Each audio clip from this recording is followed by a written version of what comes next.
Bonjour à tous et bienvenue sur Synapse. Normalement on vous raconte ce qu'il se passe dans la tête de votre chien, mais aujourd'hui on s'intéresse à la communication humaine. Que vous soyez vétérinaire, éducateur canin ou propriétaire de chien, cette vidéo est axée sur la communication avec toujours pour but d'améliorer vos échanges avec vos interlocuteurs afin d'améliorer votre bien-être à vous et à votre chien. Nous avons déjà parlé des silences dans une autre vidéo, mais on voulait revenir dessus afin de les combiner cette fois à la reformulation.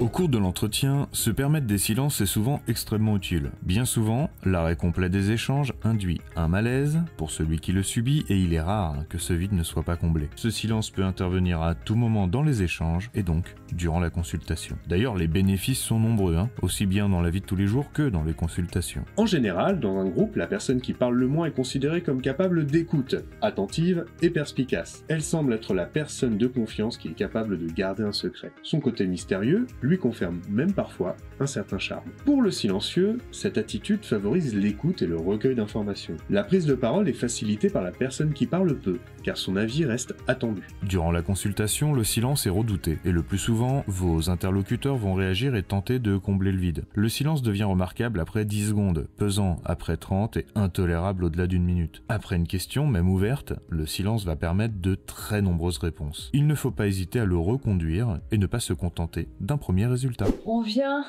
pour le chien qui a mordu monsieur.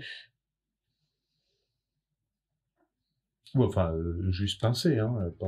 Toutes ces informations sont arrivées sans effort de votre part, de plus, elles n'ont subi aucune influence, et cela est très important. À partir de ce moment, vous pouvez établir une étape en reformulant, puis il faudra revenir au silence. Donc, ce qu'on peut dire, c'est que votre mari a été légèrement mordu par le chien ?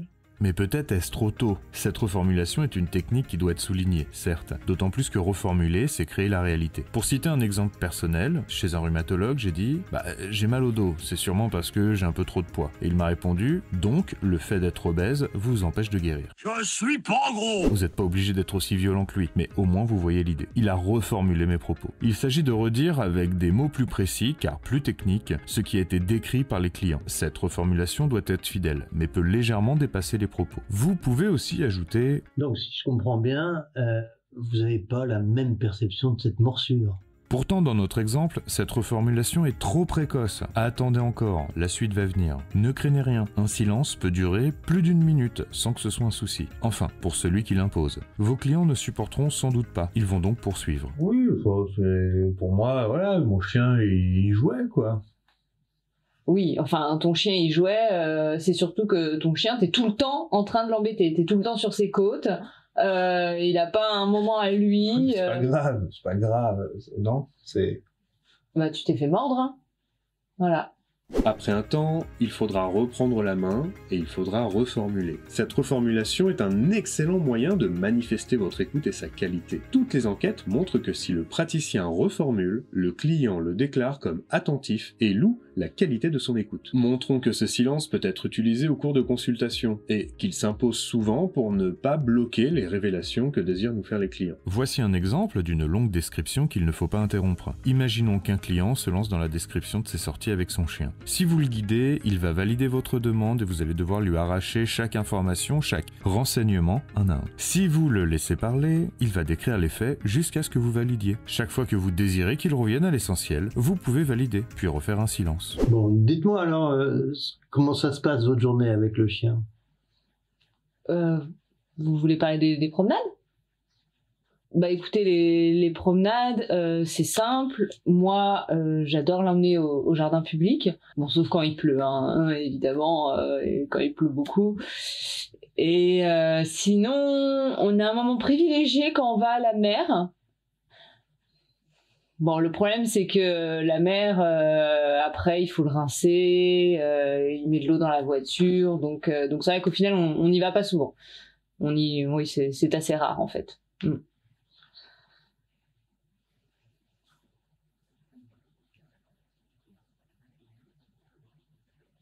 Ah non, monsieur, non, monsieur le sort pas du tout, hein. Non. C'est moi qui m'en occupe. Les enfants,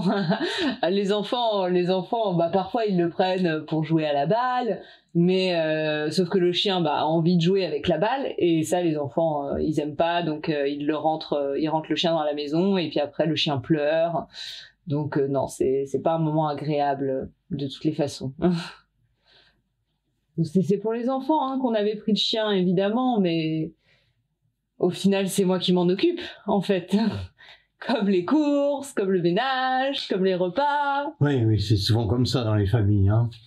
Enfin, certaines choses ne doivent pas être faites, et certains silences sont vraiment malvenus. Il faut par exemple toujours dire bonjour, il faut souvent exprimer son empathie. En fin de consultation, n'oubliez pas de reprendre la main et conclure. Vous l'aurez compris, on peut décliner nos outils de communication en pas mal de variantes. Nous avons décidé de faire des vidéos courtes de cette rubrique avec beaucoup de mise en situation pour que vous puissiez vous imprégner du contenu. On espère que ce format et son contenu vous plaît. Merci d'avoir regardé cette vidéo et à bientôt sur la chaîne.